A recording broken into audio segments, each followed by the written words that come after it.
ایک اور فتنہ جنم لیا ہے انٹرنیٹ کی سرزمین پر، گوہر شاہی فتنہ۔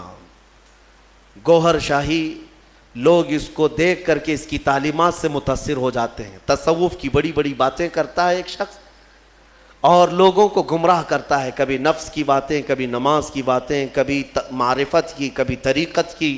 بھولے بھالے مسلمان یہ سمجھتے ہیں کہ اس سے زیادہ علم کس کے پاس ہے؟ اے میرے عزیزو، اس سے بھی زیادہ تعجب کی چیزیں تمہارے پاس آتی رہیں گی۔ حضور پاک نے بہت پہلے ہی بشارت دی ہے کہ ایسی جماعتیں آئیں گی، تمہیں پتہ نہیں ان کے چھپے ہوئے عقیدے۔ یہ گوہر شاہی فتنہ کیا ہے؟ یہ اپنے ایک پیر کو مانتے ہیں جس کو یہ کہتے ہیں کہ وہ رب الارباب ہے، معاذ اللہ، یعنی تمام خداؤں کو بھی پالنے والا ہے۔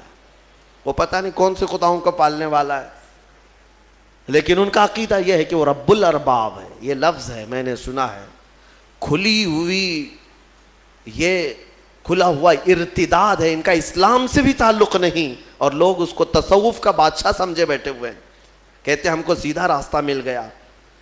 بلکہ میں نے ان کے فتنوں میں یہ تک سنا ہے، وہ کہتے ہیں اس زمانے میں اگر کوئی لا الہ الا اللہ کلمہ پڑھتا ہے تو وہ کھلا شرک کرتا ہے۔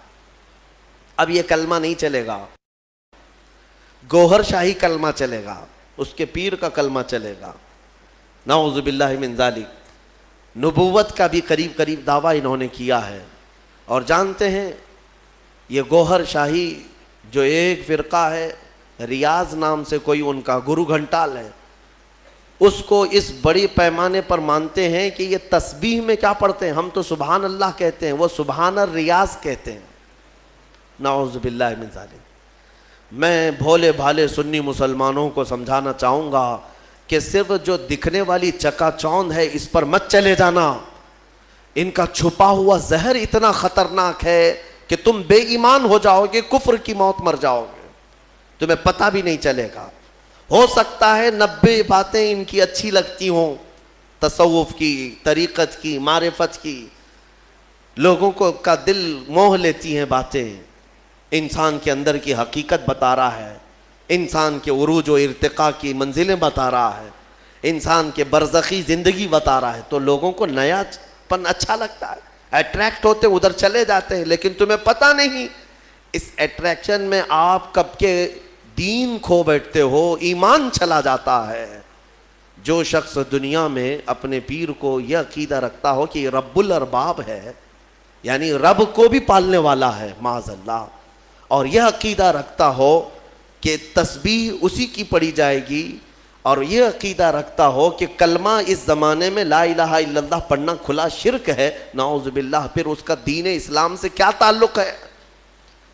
یہ یہودیوں کے پالے ہوئے وہ لوگ ہیں جو اسلام کو پڑھتے ہیں اور اسلامی لباس پہن کر کے ہماری جماعتوں میں آتے ہیں۔ لہٰذا میں سب کو الرٹ کرنا چاہوں گا، اس فتنے سے اپنے آپ کو بچاؤ۔ میں بہت دور دور جا کر کے دیکھا، چھوٹے چھوٹے علاقوں میں صرف انٹرنیٹ کو دیکھ کر کے لوگ اس کے مرید ہو گئے، اس کے گرویدہ ہو گئے، اس کے پیچھے ہو گئے۔ کسی وقت انشاءاللہ العزیز میں پورا آپریشن کروں گا اس کا، اس لیے کہ میں بہکتے ہوئے کئی لوگوں کو دیکھا ہے۔